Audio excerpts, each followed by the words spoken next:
Es war abzusehen, IncrediMail wird zum 20. März 2020 eingestellt. Wie geht es nun weiter? Wir zeigen Ihnen die alternativen Möglichkeiten in diesem Video.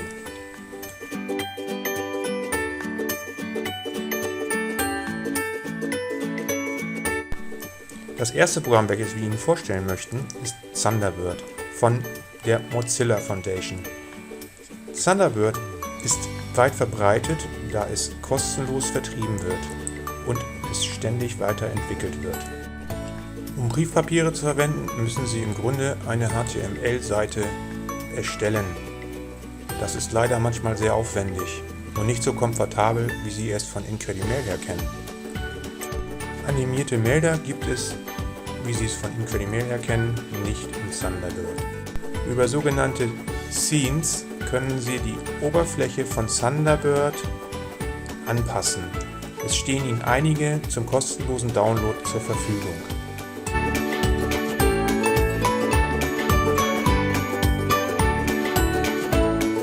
Das zweite Programm, welches wir Ihnen vorstellen wollen, ist Outlook.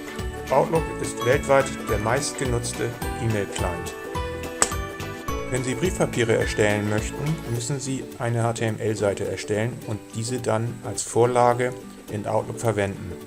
Wir haben in unserem Download-Bereich einige Briefpapiervorlagen für Sie kostenlos zum Download bereitgestellt.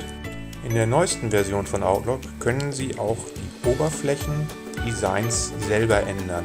Einige Designs sind direkt in dem Programm hinterlegt. Aber vielleicht ist Ihnen Outlook auch viel zu mächtig und viel zu unübersichtlich, zumal das Programm nicht kostenlos ist. Daher würden wir Ihnen noch eine weitere E-Mail-Software empfehlen.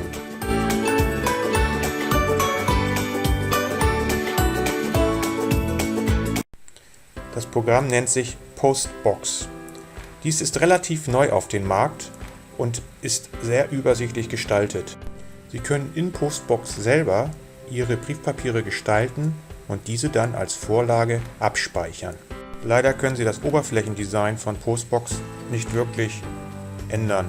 Es gibt nur wenige Designs, die zur Verfügung stehen. Postbox kann 30 Tage kostenlos getestet werden. Im Anschluss wird dann eine Registrierungsgebühr fällig. Wir können hier noch sehr viele weitere E-Mail-Programme vorstellen. Und viele weitere E-Mail-Programme finden Sie auch auf mailhilfe.de, aber es gibt keinen echten Ersatz für IncrediMail. Die leichte Bedienung und das bunte Umfeld wird von keinem anderen Programm weitergeführt. Auf lange Sicht macht wahrscheinlich ein Wechsel nur auf einem Platzhirsch wie Thunderbird oder Outlook Sinn. Auch wenn es für einige Anwender so aussieht, die zum Beispiel nur noch Messenger-Dienste wie WhatsApp verwenden, die E-Mail an sich ist noch lange nicht tot, wenn man sich diese Prognosen ansieht.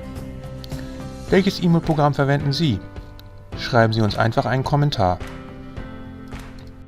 Und wenn Ihnen das Video gefallen hat, dann lassen Sie einfach einen Daumen nach oben da und drücken Sie auf die Glocke.